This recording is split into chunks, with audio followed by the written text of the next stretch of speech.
Que raconte la première page du livre de votre histoire de vigneron? En 1926, mes arrière-grands-parents se sont installés à Bonalgues, ils arrivaient de Corrèze, et c'est là que l'histoire a commencé, que de génération en génération, on s'occupe encore de ce domaine à l'heure actuelle. Quelle est votre étape favorite dans le processus de création de vos vins? Le métier de vigneron, c'est tout au long de l'année, c'est une somme de petits détails qui font qu'on arrive au vin qu'on a en tête. Je crois qu'il y a quand même un moment, si on doit en retenir un, c'est la période des vendanges.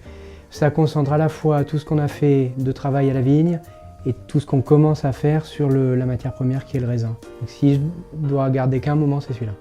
Quel est le souvenir de votre première vendange? Le meilleur et le pire?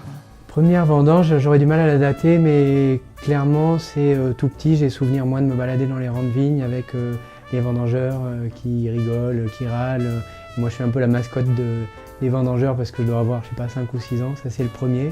Le meilleur et le pire, je crois qu'ils se confondent. C'est la deuxième année où j'étais là, il a plu beaucoup pendant les vendanges, c'était des conditions assez difficiles. Et en fait, je me souviens qu'un soir, on était autour de la table de tri, il était vraiment tard, il faisait nuit, on était tous crevés et c'est devenu un moment où on s'est raconté toutes nos histoires de vendanges et où l'équipe qui était là, tous ceux qui étaient là depuis longtemps, me disaient « Tu te rappelles, ton grand-père il faisait ci, qu'est-ce qu'on rigolait, qu'est-ce qu'il nous engueulait ?» Et c'est devenu un moment particulier pour moi parce qu'on s'est rassemblés dans une période un peu difficile. Quel est le secret de votre art de faire votre vin de Bordeaux? Un des secrets, c'est la longévité de la famille sur le terroir de Bonalgues, ce qui fait qu'au jour le jour, ça m'aide à connaître l'histoire des parcelles, savoir comment elles réagissent et à les connaître vraiment en profondeur.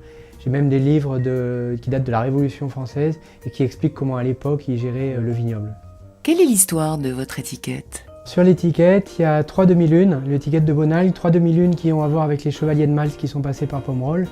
Et puis il y a également l'emblème de la propriété qui sont 2 animaux un peu mythiques qu'on a retrouvés dans les livres anciens de la propriété. Quelle est la date de naissance de votre cuvée préférée? Si je dois parler des millésimes anciens, sans doute Bonalgues 90.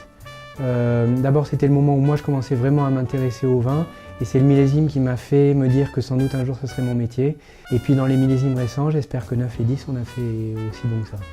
Quel type de mets s'accorde le mieux avec votre vin? Moi j'aime bien la cuisine assez simple, ça peut être par exemple de la volaille rôtie et puis accompagné par exemple en ce moment c'est la saison des cèpes, ça accompagne très bien les arômes de Bonalgues et de nos merlots. C'est d'ailleurs ce qu'on va déjeuner à midi avec l'équipe des vendangeurs parce que c'est un plat de saison. Quel est pour vous le meilleur moment de dégustation? Il y a un moment que j'aime bien, c'est le dimanche avant le déjeuner. On se retrouve avec les copains et on a l'appétit qui commence à venir un peu.